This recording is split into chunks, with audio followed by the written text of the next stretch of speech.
Tennis IQ podcast. I'm Josh Berger. And I'm Brian Lomax. And today we would like to talk about a concept that comes from a little bit of the inner game of tennis, but also maybe some of the later writings of Timothy Gallwey. And it's something that we call the performance equation. And we want to introduce this equation to everybody as a means of really looking at your own games, your own performances, and figuring out ways to minimize some of the things that may be detracting from your game. So the performance equation is essentially this. Actual performance equals your potential for performance minus interference.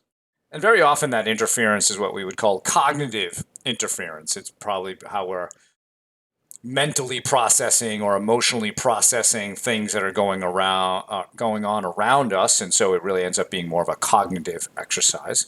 Although I think that there can be some maybe energy level type of things that could also be interfering. They may have cognitive effects as well. This is a fairly common equation, I think, that's used in sports psychology, but I first started to read about it more from test taking. So some research done on test taking the 50s, 60s, and 70s was looking at why certain people maybe knew the material but struggled to perform on the actual test. And so a lot of the research comes from that, and the same with the equation. Gallwey used it in one of his books, I believe, on the inner game of business, and he put it into this format, which I really like. I like presenting this to players as an equation because it gets them to think about their performance in a different way.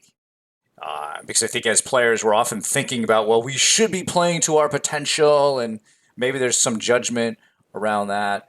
But when you put it like this, it really highlights, hey, it's not just me playing to my potential. There might be some things that are getting in the way. And we can get a little bit more into the inner game of tennis as we go through this. So, Josh, when you think of this equation, or what do you think of this equation?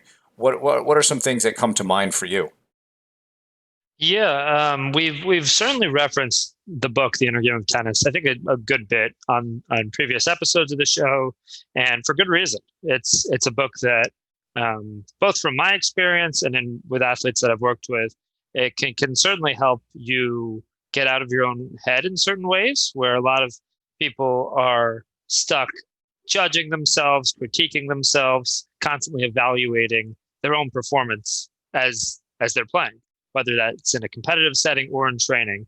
And this book can really help people to get out of your own head. So that's where I would start in terms of this book being a great tool, a great resource for athletes, certainly. But in terms of this equation, if we focus on the two pieces that build up actual performance, the potential side and the interference side, right? So the potential side, and we had an entire episode that we devoted to this topic of potential. What does it mean to have potential? How can expectations that somebody has a lot of potential or somebody's really talented, how can that impact your development and potentially lead to frustration or anxiety? So that would be the first piece, right? Trying to build up your potential, thinking about how you're structuring your development, whether it be a junior player or an adult player, thinking about if your lifestyle coincides with the type of player that you wish to become. So really focusing on that first part, but then thinking about the different types of interference, which is, I think, really where we'll be focused on in this episode, talking about different types of interference and different things that can come up, whether they be distractions, whether they be expectations, whether they be judgments that an individual makes on themselves, or even that other people are making, and how those different pieces of interference can actually impact your capability as an athlete. But no, I really like this equation because I think it makes it clear that interference is ultimately taking away from your capability, what the level that you can reach. So your potential being, if everything in a perfect world, how, where would you get with your game? Does that mean making it to the ATP or WTA tour? Does that mean being a college scholarship athlete? Does that mean, you know, playing in the first singles position on your USTA league team? What does that mean? And then thinking about those things that can get in the way of that, and trying to figure out, okay, how can we lessen or eliminate some of these things to bring us closer to our potential and ultimately increase that actual performance level.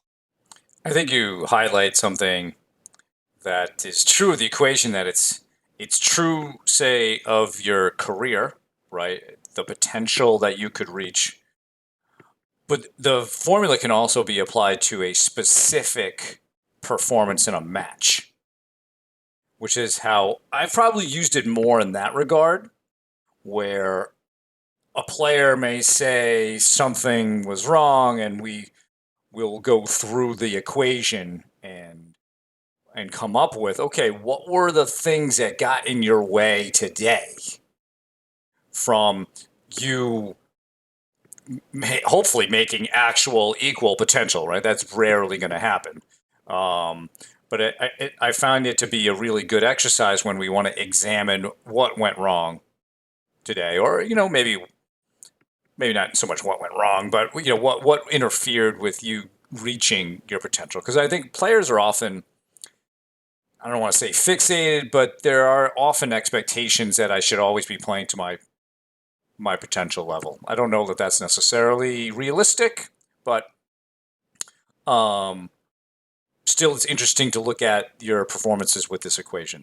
And another way to look at it too, Josh, I think is, let's look at that equation or those sources of interference, say, in a practice match versus a tournament or league or some other match, right? Because we know that under more pressure, there's going to be more cognitive interference, more potential for cognitive interference to get in the way of what you're trying to do, right? So I think even that's a good exercise is, okay, let's look at your last practice match. Were there any sources of interference? What were they? They're probably minor, probably small, right? And then we compare that to the actual match. And just even that comparison can be quite fascinating for a player to see what is the difference. Because we all know when we're talking about, say, pressure training, that practice matches have a little bit less pressure than real matches, and but they have a little bit more pressure than, say, just a practice. And it's a good way to highlight, okay, here's what you're feeling in a pressure situation. Now what can we do about that?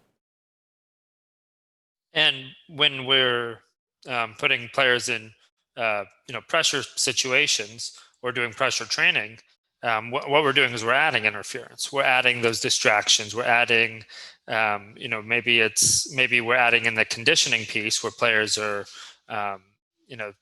running beforehand or doing, some sort of push-ups or whatever it may be before a performance, and then playing. So adding in that additional interference there, or adding in the interference of changing up the score on players, or adding new rules to a match.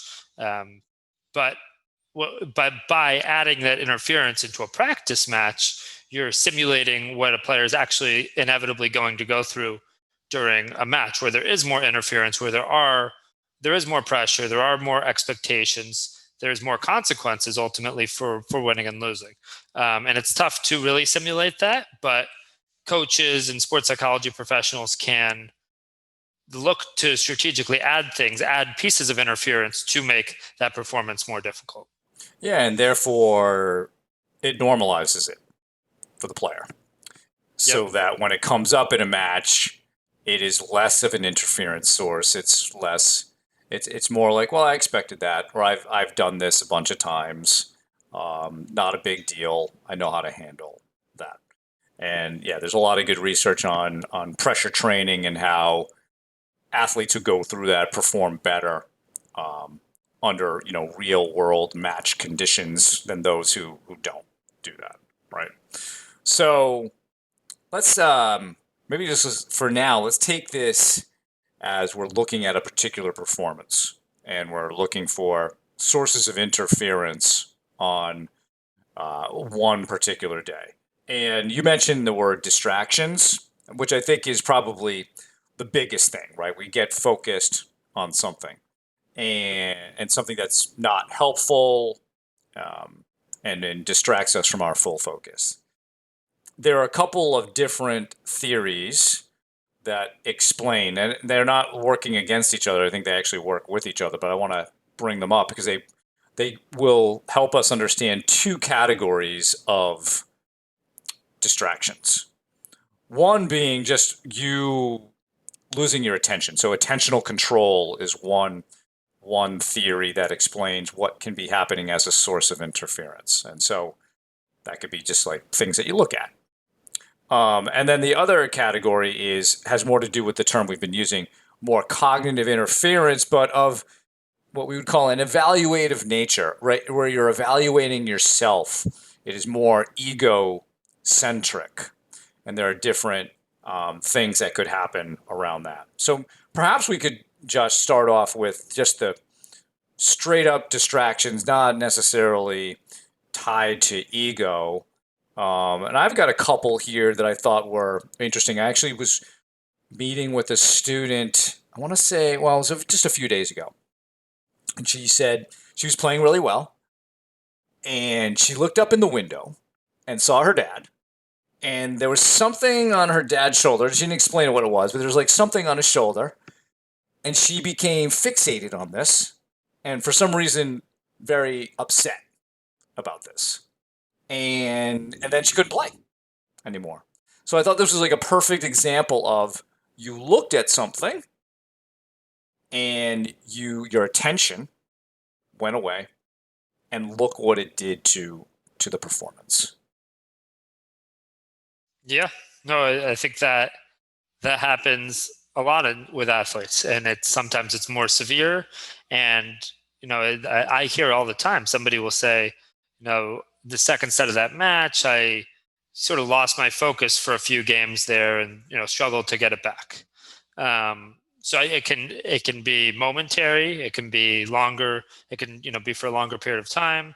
To me, what's important is thinking about some of these distractions, but also having that ability to catch yourself, to notice when it's happened, Yeah. and then bring it back. But yeah, I mean, there's a lot of distractions out there. I mean, you mentioned things that you see, right? It might be a parent, it might be a coach, it might be in a team setting, might be the members of the opposing team. It could be everything, something having to do with the court. Maybe the court has a crack in it. Maybe you're playing on clay or grass, and you're not happy with the court condition. That's something that you keep looking at, and rather than thinking about your game and your strategy, game plan, your mentality, you're focused on that crack in the court, or how the court is not playing to your liking, which is something ultimately out of your control. Some other things that are distractions. The score is definitely a big one. Yeah. We talk about how players can play very differently based on what's going on in the match, whether it's they're trying to serve for a match, or whether it's the first few games, or up a break, down a break. So that can make a big difference. Also, the things that you hear around the court. Maybe it's a team match and you hear, a player getting upset or getting pumped up on the court next to you, and you wonder what's going on. That can certainly distract you from what you're trying to do on court. Yeah. I mean, I think certainly seeing and hearing is a big thing. Yeah, I've had some students talk about the sort of rowdy fans as being problematic. Or, even that can happen in a tournament. I mean, maybe one parent's behavior is they're very loud cheering for their player, right? Yeah, and the score I think there could be an ego component to the score at times too, right? But the score certainly affects how people play. And that's one of those ones, Josh, where I feel like there's that contradictory sort of edge that we're always walking in sports psychology. Like, yeah, we want you to play every point the same, but then some points we know are bigger. Maybe on this point you play more patient, or maybe on this point you go for it. Um, so it's, the score will be there, but it's like, how do you process the score in such a way that it's not a distraction, right? That it's more about what you need to do and embracing whatever the score is. I think there also can be, I don't know if this is ego or not, but especially as you get older, pain, injuries can be a distraction for sure. Maybe there are just outside thoughts, whatever else is going on in your life, whether that's school or work, things you have to do later. Sometimes that can find its way onto the court and distract from your full focus. Um, it might even just be something like poor preparation, knowing that you didn't, prepare as well, and that could involve a number of different things. Maybe you didn't sleep well. Maybe you didn't time your eating as well. I hear that a lot from high school students who have to go straight from the end of school off to a match, and there just doesn't seem to be enough time to fuel up for that, or they need a better plan for that. So yeah, it could be around preparation, etc. And it's in, I think what we're really getting to is everything we're talking about is about focus. It is about your ability to fully focus. And one of the reasons that we put all this out there, and you alluded to it earlier, is if we understand what all these distractions or sources of interference are, then we can put in to place a plan to help us deal with those better. Because as you noted, Josh, the trick is noticing and then coming back. The problem is maybe we don't notice quickly enough when this happens, right?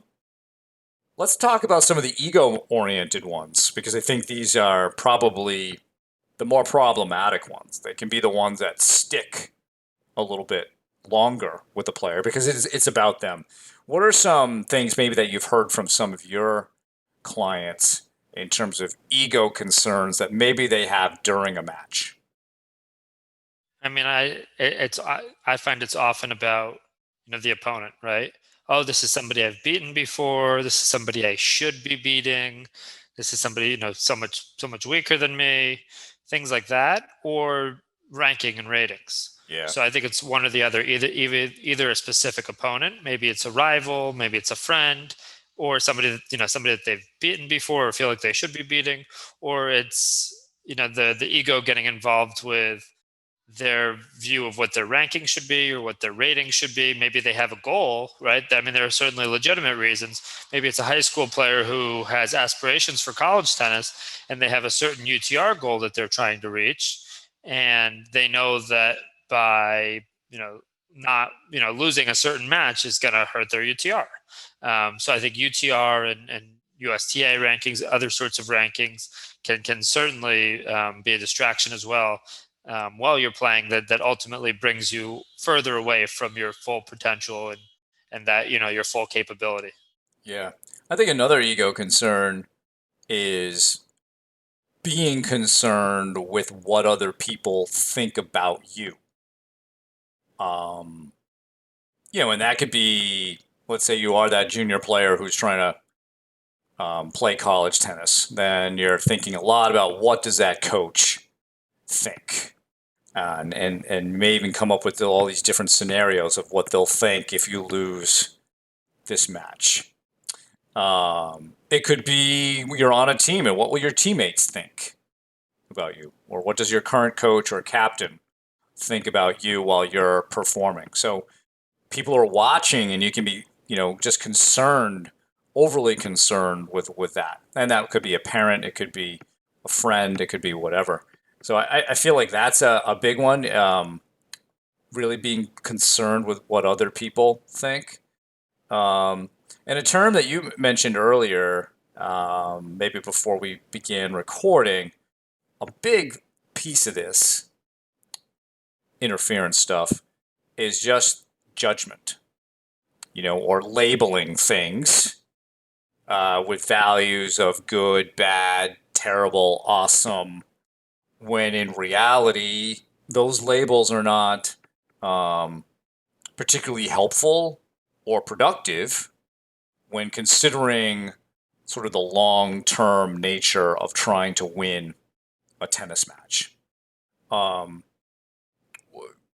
Give us some perspective, your perspective on judgment and how it fits into this.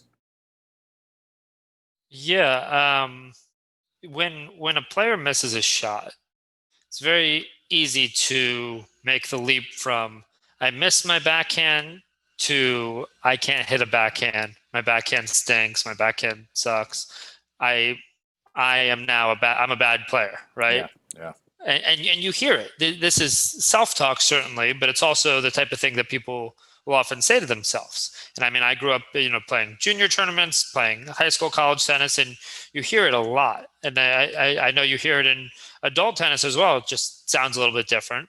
And it's very easy to, after each point, to be judging yourself and to change your self-perception based on the feedback that you get each point. We know that tennis is a sport where after each point you've either won it or you've lost it, and you get that instant feedback. So you can go, playing as if you're a winner after winning a point, a loser after losing each point, and ride that emotional roller coaster, or be able to have the perspective that, hey, in any sort of a match, there are those ups and downs. I will be winning points. I will be losing points. And we've talked before on the show how even the best in the world are only winning slightly more than 50% of their points. So the ability to lose points and to miss shots and to bounce back is critical for your success. But as it relates to judgment, being able to non-judgmentally see things objectively and see things as they are. So you miss that shot. Do you miss that shot because you have a horrible backhand? Or did you actually miss that shot because you didn't set up early enough? Or because you were too close to the ball or didn't move your feet enough? Right? So being able to actually identify what went wrong and maybe make that correction or tell yourself what that correction is, even stopping for a second and visualizing the correct way to hit the backhand, the correct technical motion, can make it feel a lot different. So instead of I missed that backhand because my backhand is horrible, no, I missed that backhand because I was too close to the ball. I'm gonna visualize the way that I want to be moving my feet to get myself in position so that that ball is more in my strike zone, and I am not going to be too close on the next time around. And that way of thinking about things helps you to understand that, misses are a normal part of any tennis player's experience. And, you missed the shot for a reason, or that the result was for a reason, not because of who you are, or not, it's not a shot to you. It's not something that ultimately impacts you as or reflects on you as a tennis player. You just missed that shot for a specific reason. So being able to identify that reason goes a long way for being able to view a situation objectively rather than bringing your own judgment in. yeah, and having that judgment lead to catastrophizing, like you said, going from I missed a backhand to I'm a terrible player, and all those steps in between. And as you were talking, it was reminding me of Bill Timm's corrective methodology, right? So he teaches players to diagnose all of their errors. He teaches them that in practice so that when it happens in a match, they feel a little bit more comfortable about what the adjustments are. And they don't have to wonder what needs to be corrected. They've been practicing correcting their own mistakes in practice enough that it's easier. So that I think actually takes some pressure off the player, reduces some interference there. If we bring this back even a little bit more to the inner game of tennis, what we're talking about, these sources of interference, they're really coming from self one. So, right, there's self one and self two. Self one is really more the conscious thinking mind. It does a lot of talking. Self two is the subconscious mind. It's the part of us that knows how to play tennis. And at a very basic level, the whole idea is to quiet self one down, to not let it be so judgmental, not let it get distracted by all these other little things going on, so that it can actually trust self to simply play. And I think that's why this is a great exercise for everyone who's listening, to look at some of your performances, come up with what those interference sources are. Those are coming from self one. There's a lot of stuff going on in your conscious mind that's blocking self two's ability to play. And when you then see what those sources are, then you can come up with either specific techniques to get through them, or maybe different perspectives that will help you change your mind and move on. I like what you're saying about judgment and the idea of being objective. If you hit a ball in the net, yeah, the natural tendency is to call that bad. But, like, if we take your perspective, Josh, we could just look at that as simply a neutral data point. Not good, it's not bad. It's just a neutral piece of data that then I need to diagnose why. All right, I hit the ball in the net. I probably need to aim higher. There's my correction.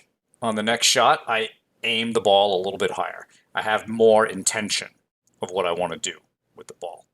So that type of thinking can go into this exercise when you put down your sources of interference, and understand, okay, what's the correction to that? What's the correction to that?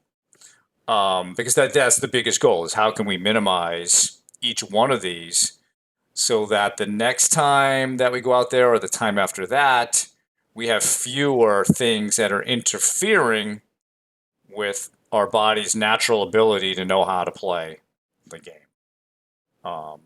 I think then from that, it comes down to coming up with, how do you want to really approach each point? Like, ideally, like, what would a performance look like without any sources of interference? So I mean, I have some thoughts on that, but what do you think about that? What's an approach that you would have a player take, maybe that they could use all the time, so that they have less of this interference going on? So one thing that I find to be helpful is to really look back at your previous performances, some of your best previous performances. Maybe it's moments where you feel like you outperformed, feel like you beat a stronger player. Maybe you were in a flow state for part of a match, and really think about what was going on in those moments. Were what sort of self-talk did you have? What did your body language look like? What was your strategy, perhaps? Thinking about these different pieces. And I mean, when I think about some of my own best performances, they're moments that, where I did find flow, at least for part of the time. I wasn't being critical. I had a clear intention going into each point. I knew what I wanted to do, and I confidently went about doing it, knowing that I would miss, knowing that I would lose points along the way. But that's all part of being a tennis player. Yeah. But I think it all starts with trying to identify some of those characteristics from your best performances, and then thinking about what you can do to replicate them, or to at least make it more likely for that to continue happening. I think then you could even compare and contrast that best performance with maybe the one that you're thinking about that wasn't so good. Because you may actually find in that comparison that there was something that went off, wasn't working in that bad performance, but it reminds you that in the good one, oh yeah, that actually was important.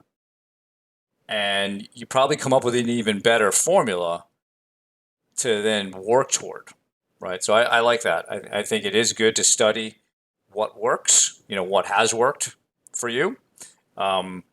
We know that as players and as coaches, we're often focused on what went wrong, what needs improvement, and so forth, and we don't give enough attention to what has worked, and how can we repeat that or replicate that more often. And I think sometimes we do that because we just assume it's supposed to work.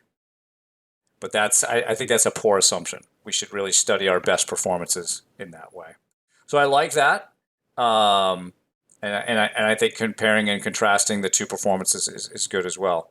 I think, getting back to something we've talked about a few times here is if you're really going to bring your full focus to a match, you got to have a solid routine between points.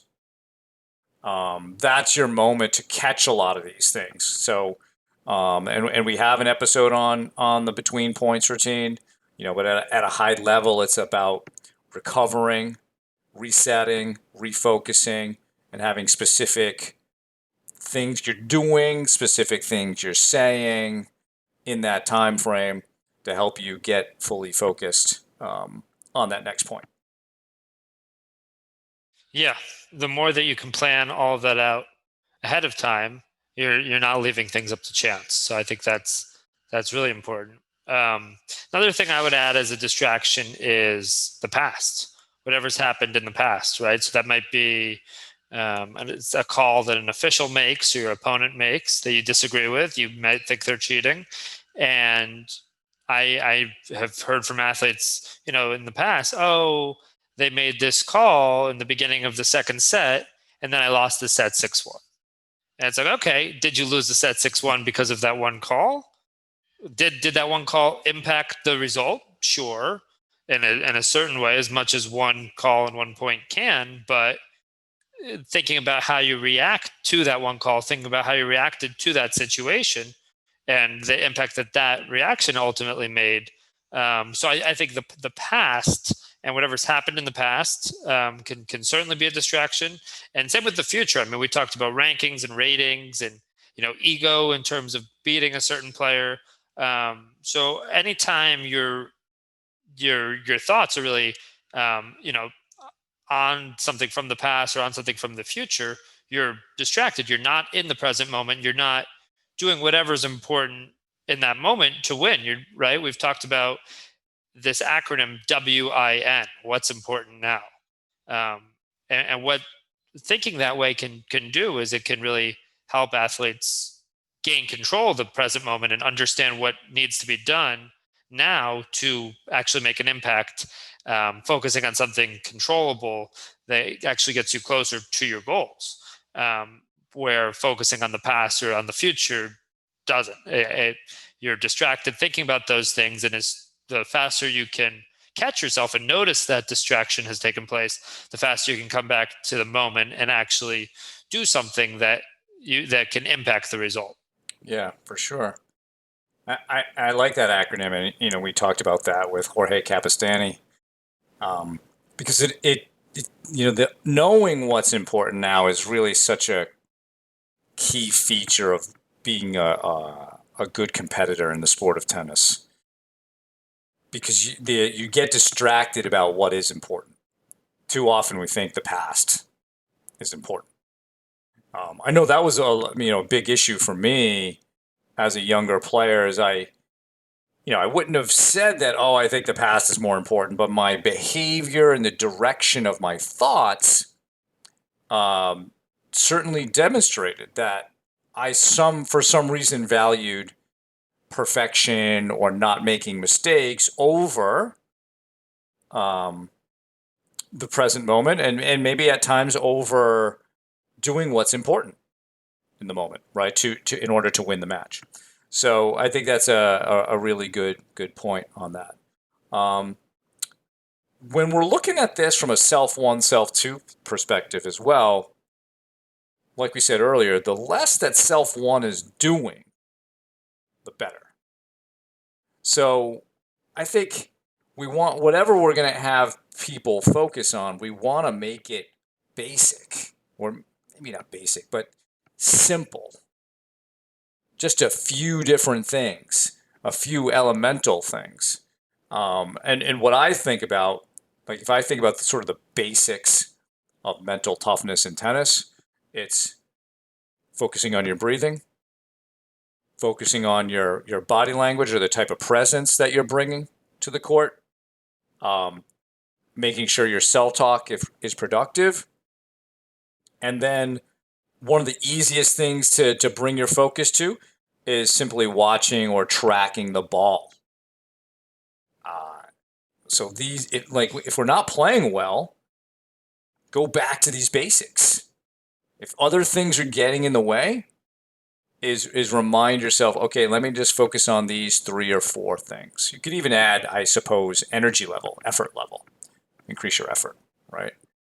And then I think it's important that each player has some basic process goals or maybe process plays they want to run in a match. And that could be something simple like, one of the guys I work with, he talks about attacking his contact point. So it may not always be a technical thing, but for him, that's important, right? And it helps him understand a couple of things. Number one, that he has a contact point, right? That he wants to. So it's not just about watching the ball, because you could watch the ball and watch it go by you. But you want to make sure you watch the ball and have a contact point, right? So this guy talks about that. I like the attack piece because it's about maybe him being loose. And so when he's going, so he's really going after the ball. He's not tentative on that. So it's just that one process play. There's a lot of info in there. And so by focusing on the basic behaviors that are very controllable, your standards, and then having 2 to 3 process-oriented plays, and you just kind of follow that script, and then your routine, and then you follow that script during the point, and just keep repeating this, you're probably going to be doing a pretty good job of minimizing all these sources of interference that we talked about today. No, absolutely. I mean, really having a clear plan for the point, what takes place after the point, and then what takes place leading up to the next point, Right. Can do wonders for a player. I think the vast majority of people out there are leaving a lot of things up to chance, not planning out their responses, not planning out, what happens if I double fault here? How can I emotionally reset so that I can go into the next point with the sort of a mindset that's going to be effective for me to actually, perform well in the next point. So the more, as you were saying, the more that these sorts of things can be planned out ahead of time, and you have a clear plan for how you want to play. You have a clear plan for how you want to react and act in your body language. And I just going back to one other thing that you said about the most important thing to focus on during a point being the ball, which I couldn't agree more. I mean, I found, when I was coaching tennis, players of all level, I would say specifically more beginner players, but also players of all levels, a specific drill, the bounce hit, which I know we talked about with Sean Brawley, who of course, Sean worked very closely with Tim Gallwey for many years. But when I worked for Sean for a summer, I think it was 2016, 2015. He uses this drill, the bounce hit drill, which starts as simply as a player saying bounce as the ball bounces and hit as they hit it, and can get more advanced from there. He used it with all different levels of players to great success. And I've also found, working with players on court that's so extremely helpful for a few different reasons. Number one, it fixes your attention point on the most important thing, the ball, but it also does wonders for clearing your mind. Yeah. So rather than focusing on every technical detail, okay, I have to get my elbow back, my wrist has to be in a certain position, I have to do this with my footwork, I have to, do this with my follow through, and thinking about every single technical detail that you've ever heard on the forehand, you're just saying bounce, hit, bounce, hit. And I've seen it change somebody who, will miss, would miss a high percentage of their shots, would not play with a lot of consistency. And all of a sudden we're having 10, 15 ball rallies, because rather than thinking about all these other things that they generally think about with their forehand, they're just simply watching the ball, which, as we know, couldn't be more important. And they've cleared their mind of everything else, of all these other distractions, of all the other interference. So I think that one drill is something that, perhaps players have tried, and don't think of it as too basic. I often would introduce it as, hey, this is a drill that feels really basic. It feels really elementary, but it can do wonders. And it really, I would encourage our listeners, if you haven't tried this before, try it sometime. And there, there's certainly progressions that can be made. You can start with mini tennis. You could start with a Fed ball and then go to a rally ball and then do it in a point. It often helps to start saying it out loud, and then you can, say it in your head from there. But that one specific drill, which Tim Gallwey came up with, and there's actually a great video on YouTube. I believe Tim Gallwey was on 60 Minutes back in the 70s, shortly after this book had come out, and was receiving a lot of positive accolades in the media, and he was on 60 Minutes, and he taught a woman who had never played before.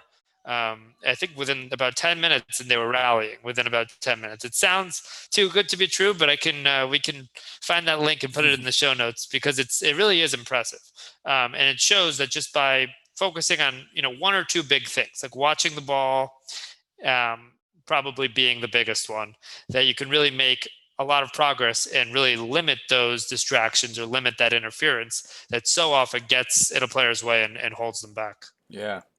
And, in between points, the simple thing could be the breathing, right? So watching the ball and breathing. And this is an adjustment that you can make in a match.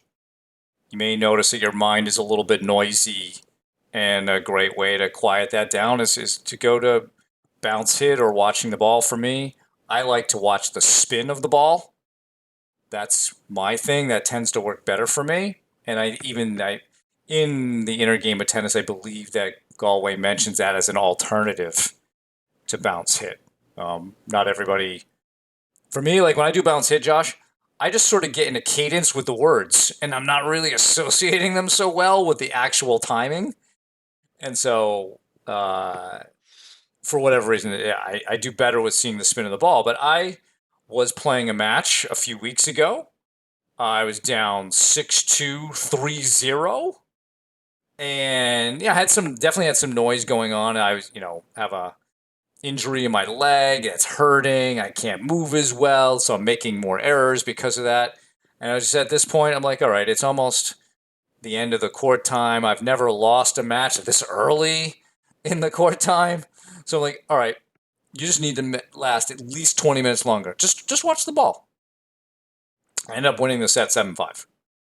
Just by narrowing everything down to one thing. I'm just going to watch the ball, attack the contact point, and it changed everything, right? So I won 7 of the next 9 games just by narrowing my focus back down to something very simple and elemental. So if you can catch yourself, and that's one of the keys, and you mentioned it earlier, the idea of identifying that something's interfering with you.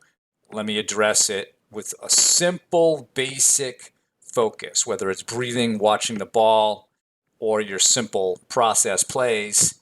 It could really get you turned around in a match as well, not only as a correction for another match, but maybe you fix the problem in the middle of a match. Yeah, and being able to make adjustments and being aware enough to notice what's going on and what the issue is, makes it possible to make that change and to turn a match like that around.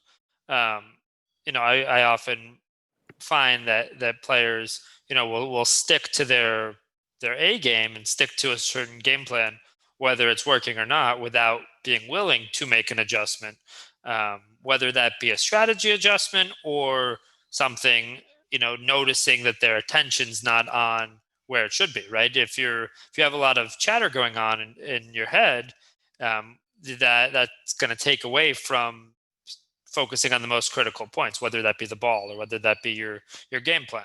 So noticing that something is happening. And another great book that I know we've talked about is Winning Ugly by Brad Gilbert.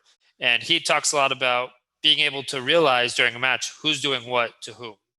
being aware enough to notice, the dynamics of the match in that kind of a way. And once you realize that, then you can make that change.